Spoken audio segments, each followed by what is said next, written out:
It says, here's where you can go see it on YouTube. So it's preparing now. Cool. And all I have to do is pause it on mine so we don't get an echo. But it'll be live stream. That's awesome. Right? Yeah, it's really cool. And they'll get a link automatic. Okay, so there it is. Katrina, I did see Lisa Hannick's question. I know she just addressed that to you. Let me pull it up. Okay, we're live. Guys, everyone, we're live streaming right now. Okay. Okay, so I'm going to start the webinar, then I'm going to set it to record. Ready? Ready. Ready. Okay. And our attendees are coming in, which is good news because that means the link is working.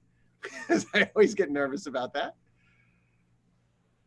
And we'll wait a moment as our attendees come in. Thank you all for your patience. We are live streaming this, and it just took a moment to get that configured so that if we do max out on our available attendees, anyone who tries to log in will get notification of the YouTube link, which is on my account.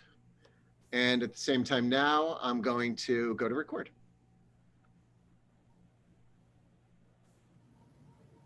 And there we go. Okay.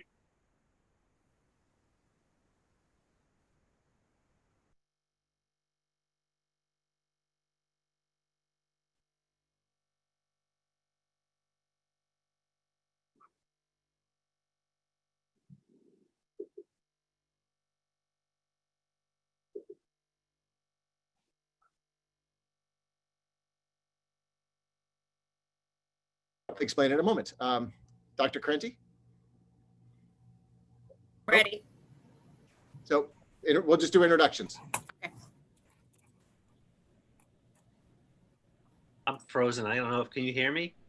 Go ahead, Bill. So I'm Bill Tesber, Assistant Superintendent for Pupil and Family Services.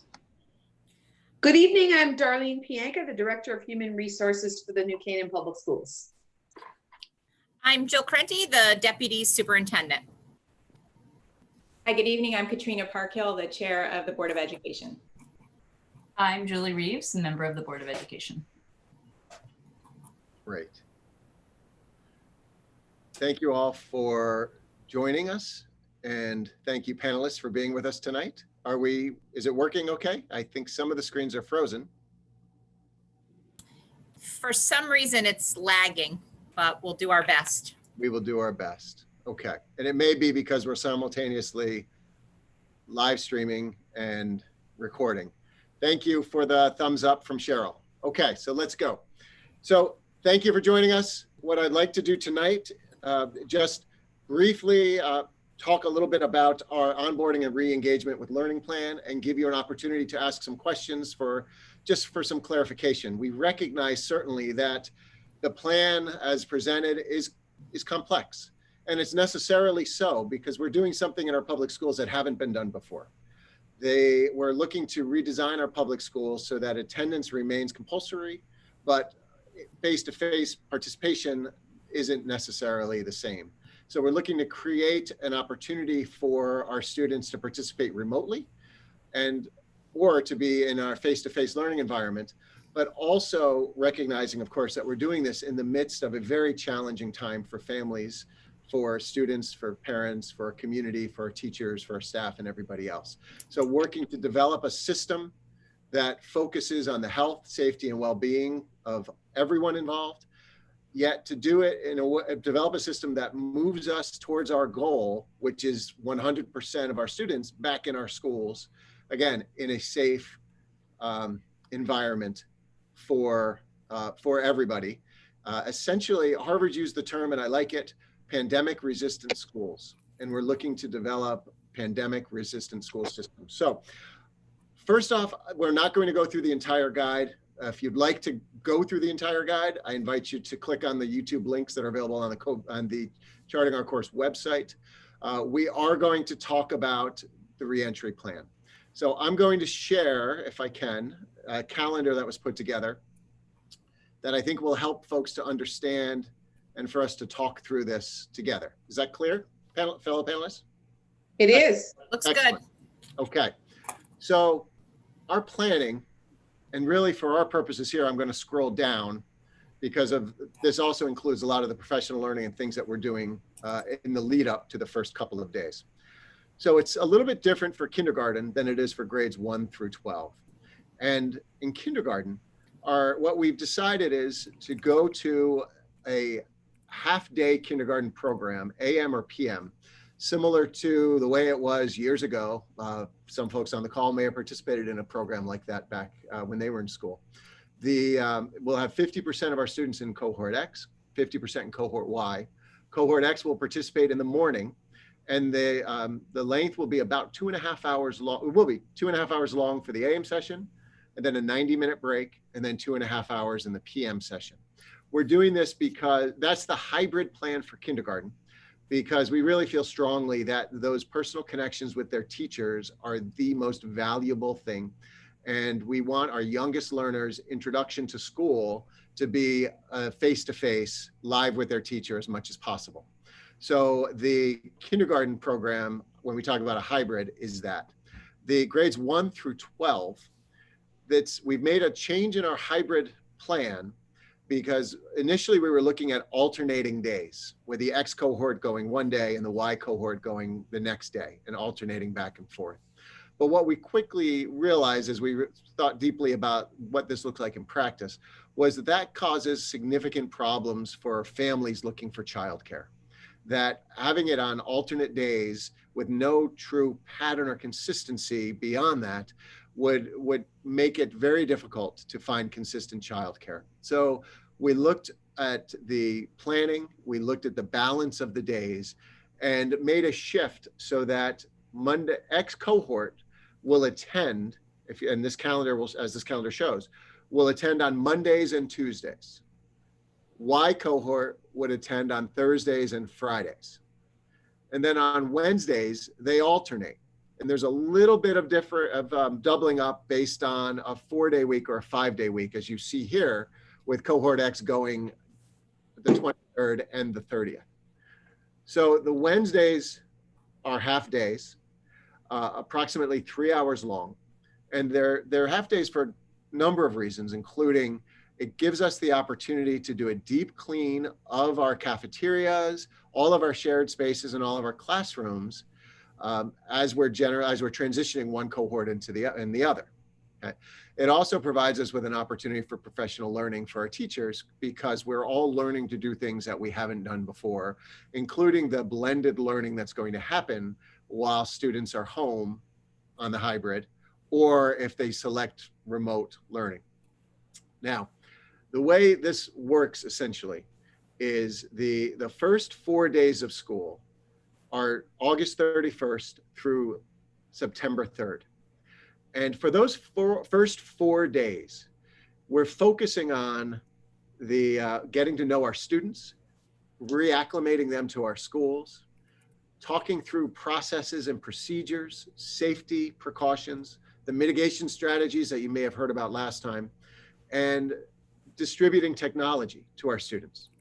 So what we're doing on those first 4 days is we are coming in on alternate days. So students in X cohort who are A through K, their first day of school is August 31st. Students in the Y cohort who are L through Z have a first day of school of September 1st. Then the X cohort comes in again on September 2nd, and the Y again on September 3rd. Lots of reasons why we're doing this as alternate days. It's around safety, distribution of the technology. It's so that we can test the live stream with students on that second day. There's a couple of reasons why, but we will not be holding remote learning sessions during that first week. Because instead, what we'll be doing is using that time to teach our parents, our students, and others how to log into and use and benefit from the live stream. So that's a training week, really, as we get into it. We'll begin our curricular work for sure, but it's also really focused on preparing, getting ready, moving forward. So then we have a 4-day weekend. School's closed on the 4th, closed on the 7th. And on the 4th, all of our staff across the district are coming in, teachers, TAs, everyone, for a professional learning day, so we can build the skills and also problem solve what we learn from the first 4 days. So that on Tuesday, September 8th, we go into the hybrid model for a limited period of time with all of our kids K-12. That model has it so that on Tuesday and Wednesday, cohort X will come in. And on Tuesday and Wednesday, cohort Y will be logging into the live stream remotely, again, in grades 1 through 12, or kindergartners will continue in their AM or PM sessions. Now, I should have said, and I apologize, this, again, it's complex, but for kindergarten families, their AM, PM sessions begin on August 31st. So they're going to start right away, and they're going to start attending each day of those 4 days. So kindergartners come in every day in either AM or PM sessions. Grades 1 through 12 follow this model. So on September 8th, X is coming in, they're riding the buses, being dropped off, they're going to their homerooms, and our teachers are opening up their classrooms. They'll begin their live stream. Cohort Y and anyone on remote learning will log into that live stream in order to participate as members of the class. More details about that will come from your buildings, about times, expectations, but in general, it's a blended learning experience where students will be attending school during school hours. So we're expecting them to log in the morning, be there for whatever happens to start the day, and it'll move on from there. But it's a blended environment and experience because we want, our teachers will be providing synchronous learning. We want it to happen in real time because we want the interaction between our remote learners and our in-person learners to be as authentic as possible. Again, I spent a lot of time in the other webinar talking about the model, specifically about synchronous and blended learning and why. You're welcome to look at those videos to learn more, but it is about sort of meeting the needs of all learners and trying to, putting together a system that is flexible enough to respond to what's happening. So that week on the 8th, the 9th, the 10th, and the 11th, we have 2 days in with X, 2 days in with Y. When they're not in, they're doing the remote synchronous learning. And then we go into the weekend. We come into the 14th, and the week of the 14th, Monday and Tuesday, cohort X are in, Y is home on remote learning. Wednesday, Thursday, Y comes in, X is home on remote learning. Anyone who selects remote learning is out, obviously doing that each day. We're closed on the 18th. Now, our plan is, if the metrics continue to be positive in Connecticut, and they are, that on September 21st, we look at moving 100% in person for grades K through 4. Because we think that these days in the beginning, these 12 days to start the school year, provide us with the opportunity to teach the mitigation strategies to all of our kids, give them a chance to practice, to reacclimate to the school. It also gives us a chance to look and see what's working well and what needs further refinement in terms of those strategies prior to bringing in 100% of our students. And a third purpose that it serves is working with the cohorts with 50% of our students present, allows us to, it strengthens those mitigation strategies. So our social distancing is strengthened. You know, the other things we're doing, all of those strategies are strengthened so that if there is concern about transitioning out of the summer into the school year, it helps to mitigate some of those concerns. So there's, again, a lot that went into this planning. We know that there's a lot of traveling that folks do over the summer. We know our students have been out of school for a long time. So we thought we want to bring them in a thoughtful, sort of planned, staged way. So that's the September 21st. The following week, on September 29th, we're looking at moving 100% in person with grades 5 through 8. So again, as long as that data in Connecticut remains strong, and it's been very good, as long as it remains good, we move forward here. But I said this on the other webinars, and I can't say it often enough, we have to remain flexible and nimble in our thinking. If the situation or the context changes, we have to be able to change with it. So I lay this out, here is our planning with a recognition that if the environment changes, the plans are going to change because that's what we have to do. You know, we can't fall in love with a solution. We have to be willing to make adjustments and changes based on the context in which we're living. Going forward into October, we're looking at the next week, October 5th, going 100% with our high school, which would make us 100% K-12.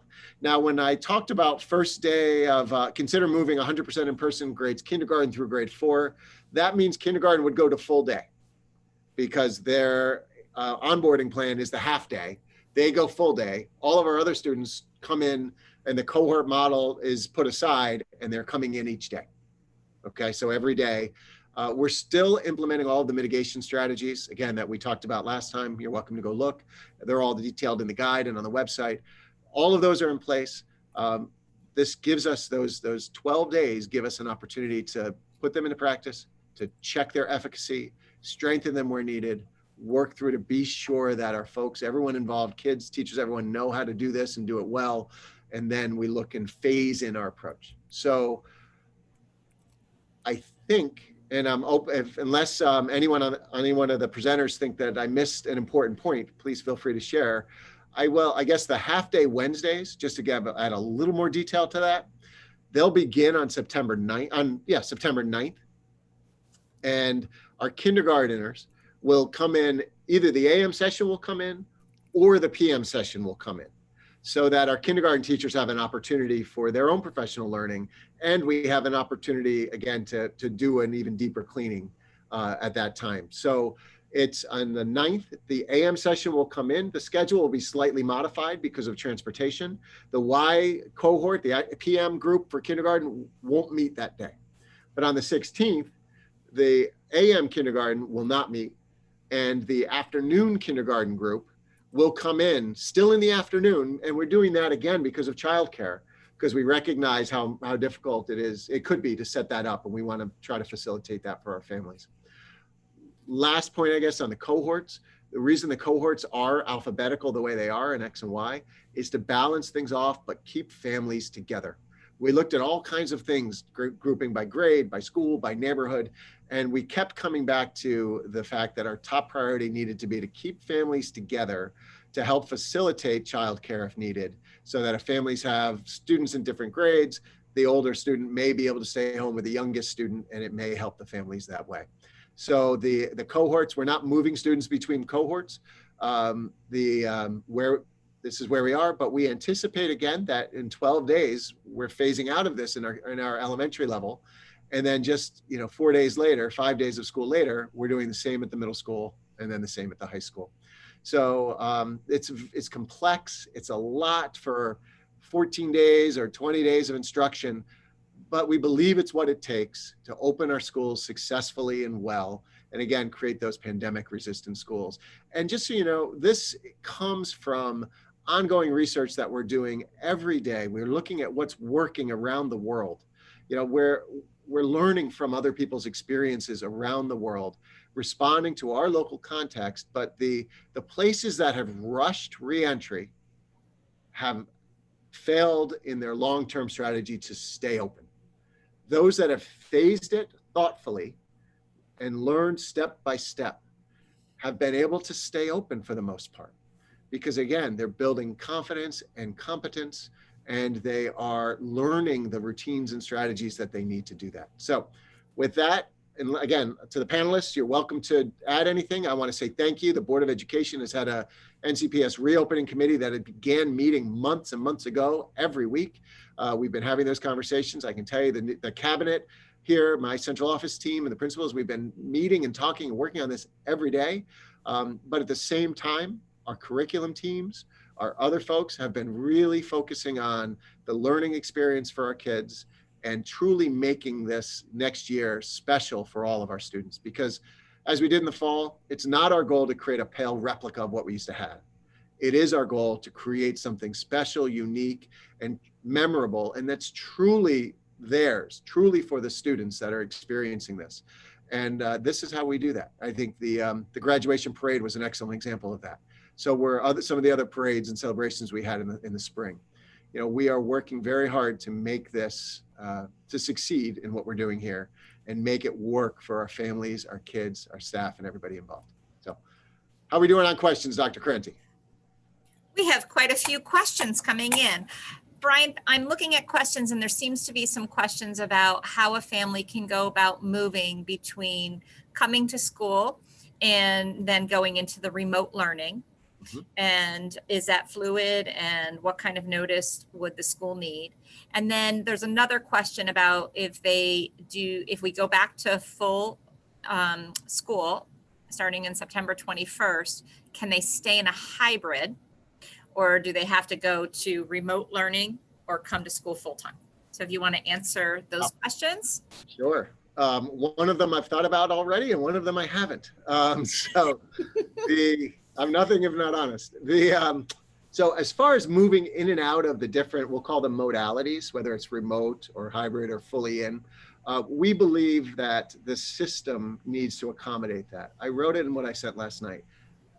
Kids are always welcome in our schools. Like, this is what we do. We want our students to be in our schools. So if a family opts for remote learning and after a couple of days feels comfortable and ready to bring their child back, then we'll have a process to do that. It may take us a day, maybe 2 at the most, but we want your child to be able to get back into the classroom as quickly as possible.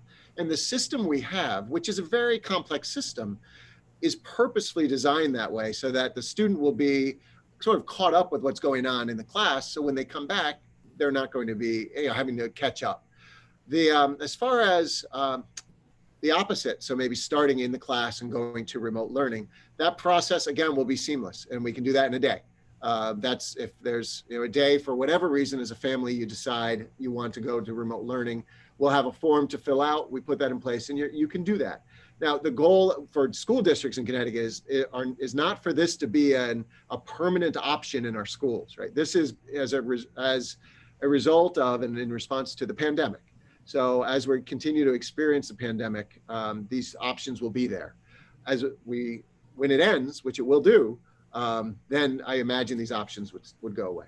As far as remaining in the hybrid, that's something that I believe we can accommodate because we will be live streaming the classes for those that are on remote learning. So that student would be live in face-to-face some days and home on the other days.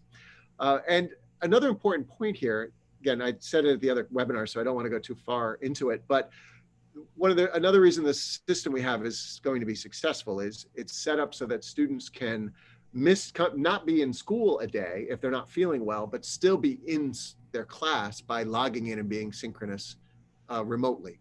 So we're trying to make it so that students are able to stay home if they don't feel well and not worry about falling behind, because we know a lot of times our students will come to school even if they're not feeling 100% because they don't want to have to make up the work. They don't want to fall behind. They don't want to miss anything. So this system is designed to facilitate that for them as well. Did I answer those 2 questions? You did answer those questions. There is a question on ventilation systems. So if you want to take a breath, Brian, I can possibly answer the next question that's coming in about the balance between remote learning and live stream and asynchronous instruction. So the question is about what will the balance be between live streaming versus asynchronous instruction when students are at home. So the purpose of the live streaming is to give the students the same experience that the kids are having at school. So we're asking students, if your day starts at 9:05, to log into your computer at 9:05 and be part of the morning announcements, be part of the morning meetings, be part of all of the classroom routines that are going on. What you may find if you're at home, though, is that the teacher may do their mini lesson. They may do a lesson in reading, and it may be about 15 minutes to 20 minutes, depending on the grade level. And then they may ask the students to go off and do an independent activity. So at that time, the student would be asked to log out or put their screen down and complete their independent activity. And then the teacher would tell them when they would want them to log back in for possible group discussion. So we'll be working with the teachers during the week of August 24th to have conversations about how to work through that live streaming and what that might look like at each of the different levels, taking into concerns all the developmental needs that we know young children have. And then certainly the flexibility is really that we want kids to be following the schedule that they have at school. And that's the whole point of doing the live streaming and the remote instruction, is that they are following that schedule. Obviously, they won't attend live streaming lunch or recess, that's a time for them to take a break with their family or to have lunch with their family and do some other activities. And then the teacher would tell them when they would want them to log back in. So hopefully I've answered that question. And Brian, if you want to address the ventilation, can you please address what is being done to ventilate systems in schools? Absolutely. And again, there's so much depth to any one of these questions. So I'll answer, and more information is available in the guide. And if people want follow-ups, they're welcome to reach out. But in general, we've been well aware of the ventilation, the importance of good ventilation for months, and we've been working on this. Even just last week, we had an engineer visit our schools with a device so that he could measure the number of air exchanges that occurred over the course of an hour. At the high school, we have a new and powerful system that was put in as part of the upgrade in 2006 or so. And that system we're able to balance and change in order to create negative pressure and to go ahead and exhaust that out of the building. So and it's a powerful system, the HVAC that runs all the way through with ductwork, what have you. Some of the systems in the other buildings are a little bit older. So what we've been looking to do, where we have what are called unit vents, which are essentially the white boxes that are in the wall underneath the window, and they're really designed to recirculate. They are, there's filter there, but it really doesn't do a fresh air draw. So what we're looking at is really a fan solution in the classroom. So we've purchased box fans or even the longer window fans, and we're turning them around, we're putting them in the window, and we're exhausting out. And what that does is create some negative pressure in the room. So as you exhaust out, the fresh air is drawn from the hallway. And we do have air conditioning units in the large spaces, the cafeterias, in the gyms, and we'll be running those so that we're conditioning the air. And then with the doors open, as these run and creates that negative pressure, it will be pulling that conditioned air into the room and out of the room. That's the research is talking about that being the right approach. We've run that through the Department of Public Health, and they absolutely agree it's the right approach. And the engineer went and did the measurement for us, and there are multiple air exchanges per hour using the system that we have. So we've been tuned into this from the beginning. We read the research months ago that talked about the ventilation systems out in Washington and some of the experiences people are having and some of the office buildings and things. So we jumped right on that, and I'm very confident with this solution. Great. Mr. Tesver, there's a question about a speech, OT, and academic support for students who have IEPs during the hybrid schedule. If you could address that, that would be great. Sure. During the hybrid schedule, if a student has OT, PT, or speech, we're going to try to accommodate that when the student is actually physically in the school. So we'll try and deliver those services in person. If it's a daily service, like a learning center class, then that by definition will have to be partly in person and partly through remote. But we will try as much as possible for the related services to be done in person. If it's, if by chance the person gets speech and language 5 days a week, which is not a very common occurrence, some of that would have to be done remotely. Great, thank you. There are questions in regards to dropping and picking your children up at school, and how will we manage the overwhelming amount of cars that might be coming to school? So Brian, if you want to talk a little bit about that, and then I can talk a little bit about some of what the elementary principals are planning as far as helping students to stay socially distant. Excellent. Briefly, at the high school, we're looking at building a road that goes from the high school into Waveney. We've been working with the town on this since about the spring, actually, early in the spring. And we're optimistic that that will come together. So the road would go back by the tennis courts into Waveney, have some parking spots there. And we look for that to be one way out, so that folks in the morning, as they're driving through, could drop off in the front and then just keep going and go out through Waveney. And we've been with Park and Rec and others to get approval for that. The benefit of that is not just at the high school, but is also over at Saks and even south to some degree, because it avoids the problem of having cars loop back onto Farm and South and going back through that intersection, through there. So that should be beneficial. Each of the building principals, each of the 5 principals and even assistant principals, were walking their site just a few days ago with the New Canaan Police to identify what's the best traffic flow pattern. And it may look a little different at each of the schools as we look at this. We're right now, as you know, there's a survey out that's asking about transportation needs. And if our ridership on the buses comes down pretty significantly, we think we can drop off and get the buses off site pretty quickly. And if we're able to do that, that could free up some other options as well as far as the traffic flow goes. Some of our schools are designed better than others for this. So some will be more challenging, but we've been working with the police in order, and some of the experts, to try to work through what's the best flow. So I say really stay tuned on the specific details on that. That one of the challenges, so will be that we can't have adults or visitors into the building. So Jill, go, to share a little bit around how we're problem solving around that challenge, because we know for pickup, generally you'd go in the building, you sign out your child, and then your child would meet you and you'd walk them out to the car. But given all that's happening, we've got to really limit the number of bodies in our schools. And so we can't have that. That has to change for this year. Right. And as we were talking with the elementary principals, they've already been thinking this through as children are being dropped off. They're almost imagining like it would be like a grocery store where you would have markers outside where the kids would be standing on the sidewalks, and they would just kind of keep moving. They're 6 feet. And when it's clear for them to go in and walk down the hallway, they would help to keep them spaced apart as they're moving into the building. And we would design something probably very similar to Saks. The students will not be going to the playground or to the cafeteria at Saks like they normally do. They'll be reporting right directly to their classrooms. And we're going to use that as a great opportunity for teachers to be there and possibly confer with students and meet with them about books that they might be reading or writing that they're doing in their classroom, or just talking with them about their day from before and what may have happened. So we're using that as a wonderful opportunity. And then at the dismissal time, they'll no longer be going to a gymnasium and waiting in the gymnasium. They'll be waiting in their classrooms. So it might take a little bit longer to dismiss our students, but they've thought this through, and I think we're going to be prepared.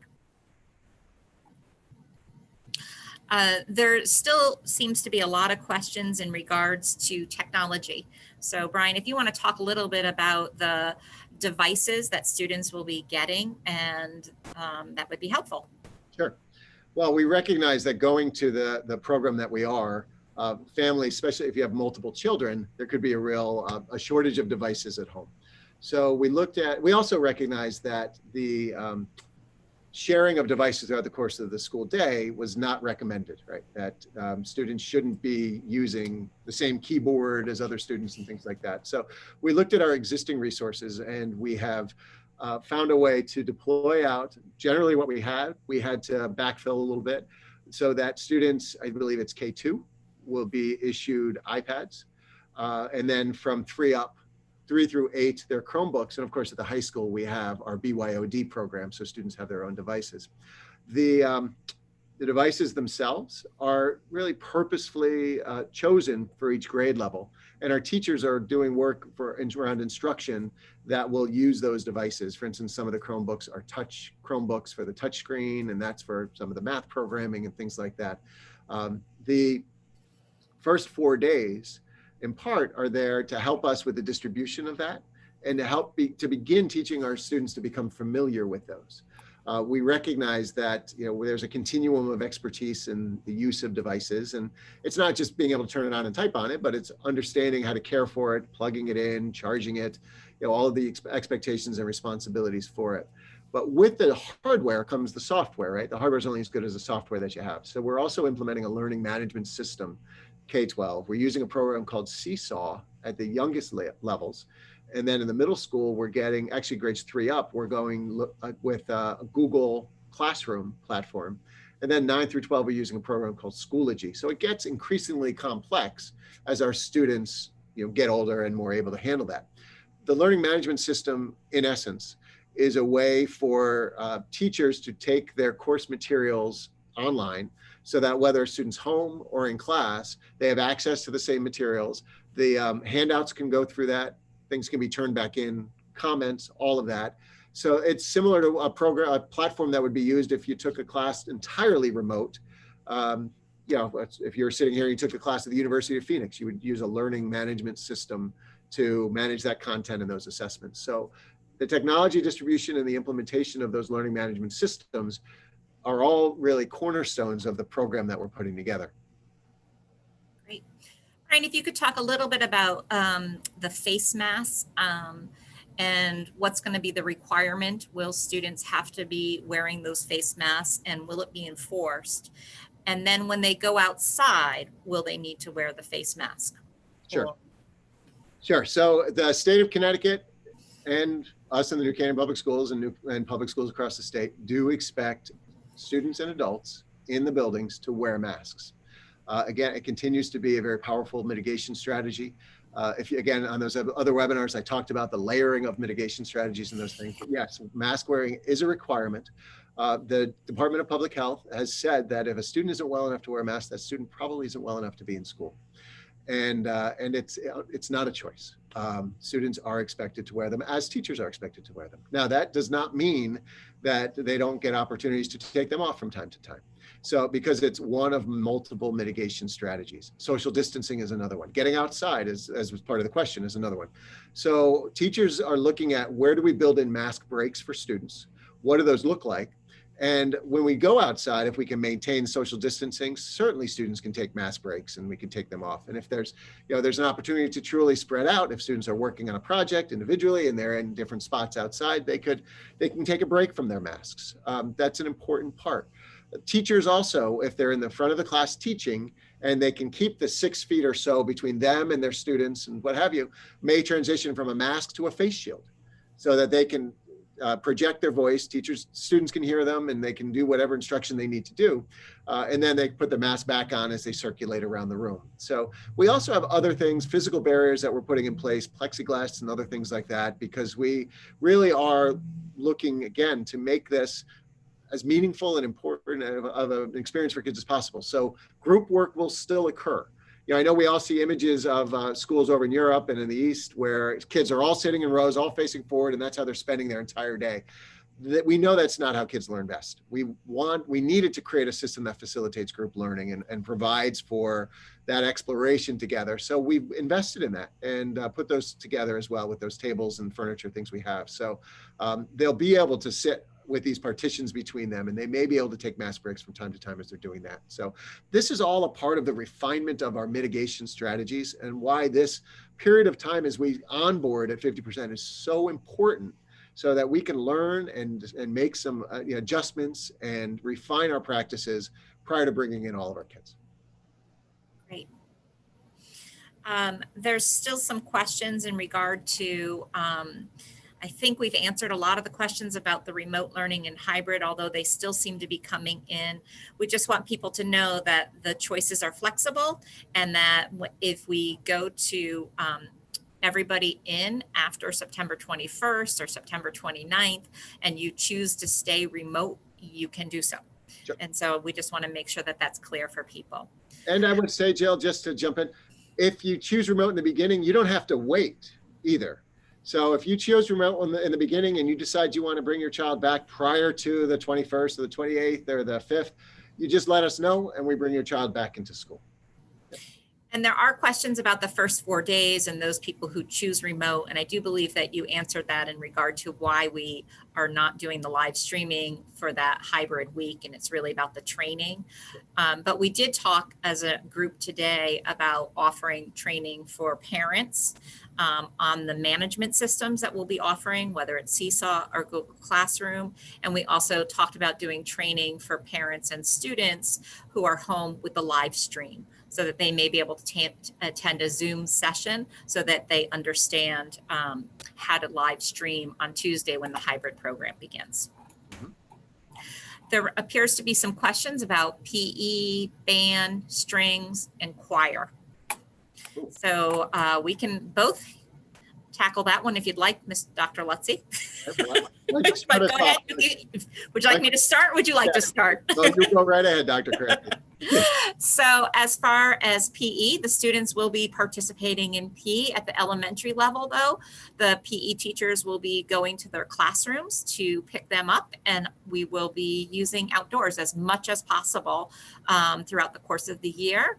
And they'll be taking the class outside, and then they'll be bringing the class back to their classroom. And when they, and that will hold true for the middle school as well. There might be times where the kids will actually meet the PE teacher in their PE location in the gymnasium, but that's only going to be like if it's a period 1 or maybe the last period, because we're going to try to limit transitions. But PE will go outside as much as possible.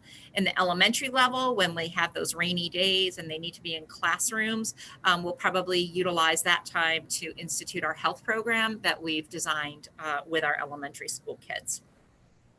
As far as band and strings, strings will continue to move on. There's no problem with string instruments. They just may be in different locations as far as where they're getting that instruction.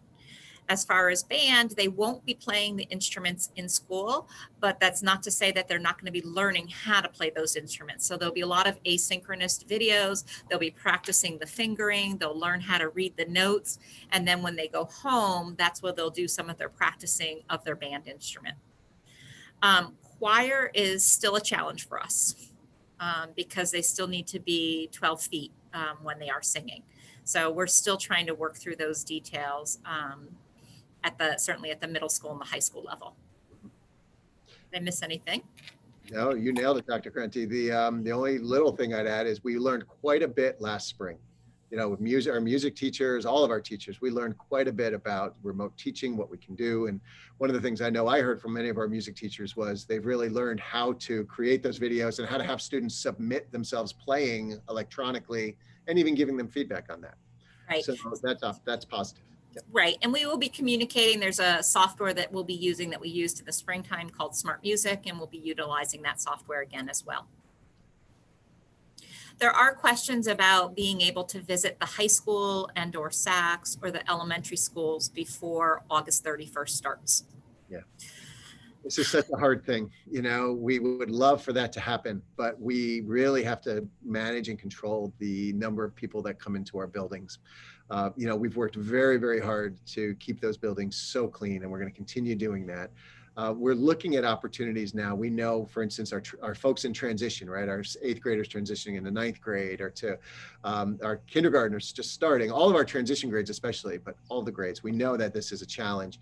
It's another reason why this model makes sense, because they'll be learning their way around the building and coming in 50% of the kids, 100% of the staff. So we'll be there to help them. We'll be there to guide them, to make sure everyone feels comfortable. We'll have all of our counselors, all of our folks there. So it's really this model of 50% for this period of time is in part to help with those transitions.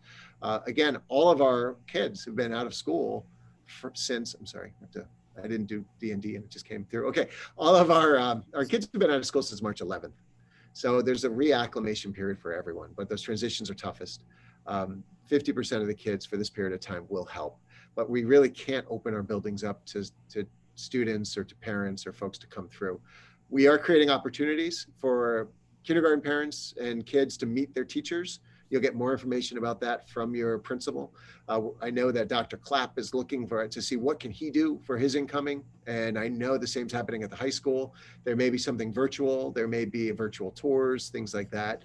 We'll get as creative as we can and pull those things together, knowing that, you know, the work we do up front will help people be comfortable on first day. But important, just to 50% of the kids, 100% of the staff and the faculty and staff, and we're going to be there to help them.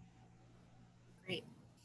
And Mrs. Pianka, you may be able to answer this question. If a teacher is exposed to COVID outside of the school or becomes sick themselves, what is the school policy for handling that? And would we have substitutes, and for how long? And are the schools requiring 2 negative tests before they return to the classroom?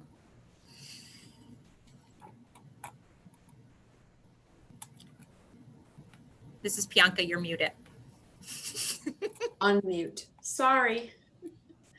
So if a teacher becomes ill with COVID, there is a mandatory period of 14 days in which they're required to quarantine.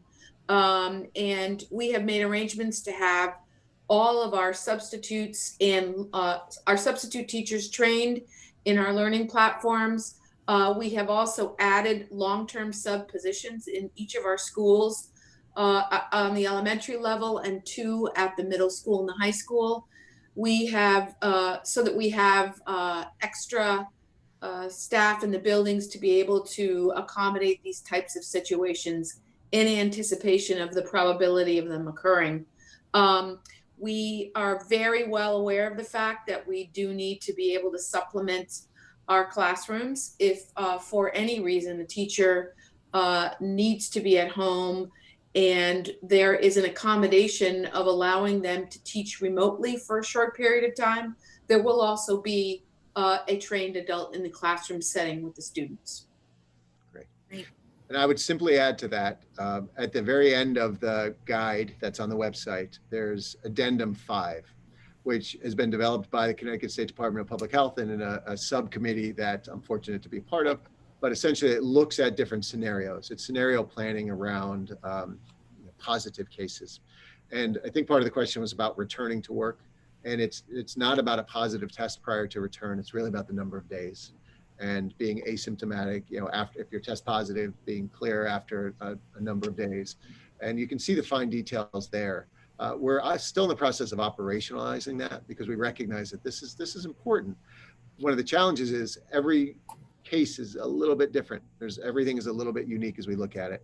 But a general rule is a known positive case, if somebody has close contact with a known positive case as defined by within 6 feet or less for 15 minutes or more, then that person would go in, would quarantine, but not another degree of separation, not anyone who's near a person who is near a person. It's only that close contact definition. That all comes straight from the CDC and the Connecticut DPH. Again, that Addendum 5 is in our guide because this is an important piece, and we'll continue to articulate what it looks like in practice. Mr. Tesber, perhaps you can answer some questions about co-taught classes. So if students have an IEP and they're in a co-taught class, how might that look for the students who are learning remotely? So it'll be, there'll be the cameras will be set up for the live streaming if they're doing remote learning. It'll still be a challenge will be a challenge for to really get the full benefit of the co-teaching through the virtual model. Because one teacher's up there teaching, the other teacher might be circulating around the room asking questions and working with students.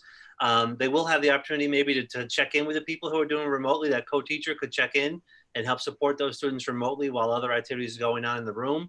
But it will definitely look different than the traditional in-person model for the co-teaching.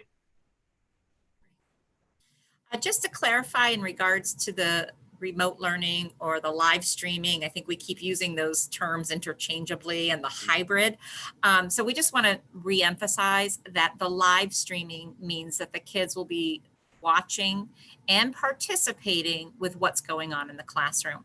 So we're in the process of looking at the devices, looking at the software, looking at some other equipment that we can install in the classrooms to make it a little bit more interactive. So we have webcams, we have docucams, we have all of that equipment. We're looking at adding possible some better sound equipment so that the voices can be heard better within the classroom. And then we're also looking, especially for the younger kids, to try to add in a monitor where the teacher can actually see the kids who are sitting at home, so that when they raise their hand, they can actually call on those kids and have them participate within that classroom.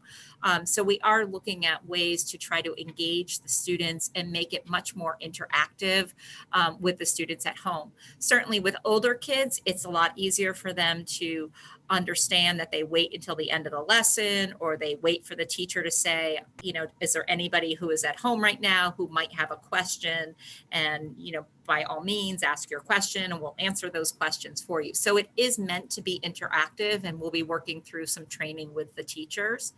There's also questions about textbooks and workbooks. So yes, we are providing textbooks and workbooks to students. And there might be times that they'll be asked to use the textbooks and workbooks within the classroom. We're going to still have guided reading books. We're just not going to be sharing those books. And the kids will be taking those workbooks home and the textbooks home with them, just like they normally would. So not everything will be online. There will be times where the teacher will say, I need everybody to go and I want you to complete the workbook page 15, and then we're going to come back and we're going to take a look at it. And that might be for the kids who are sitting in the classroom, and it might be for the kids who are sitting at home.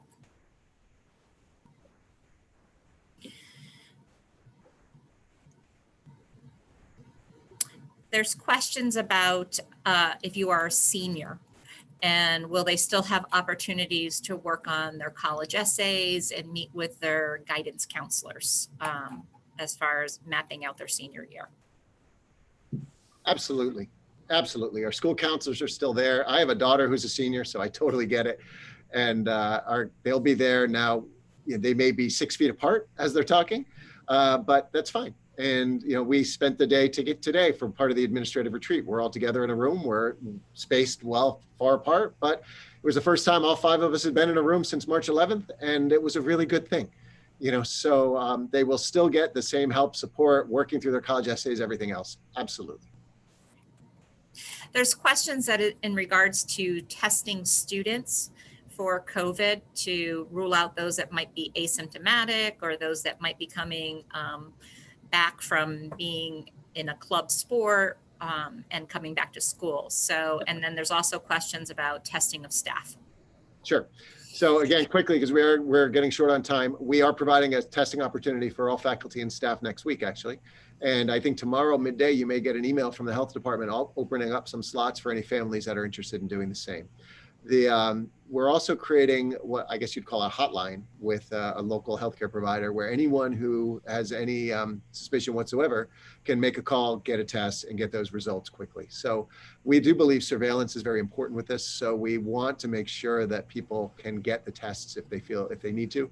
And we are, again, it's voluntary for our staff, but so far several hundred have already signed up. So it's something we can do to continue to keep an eye on things and keep things healthy.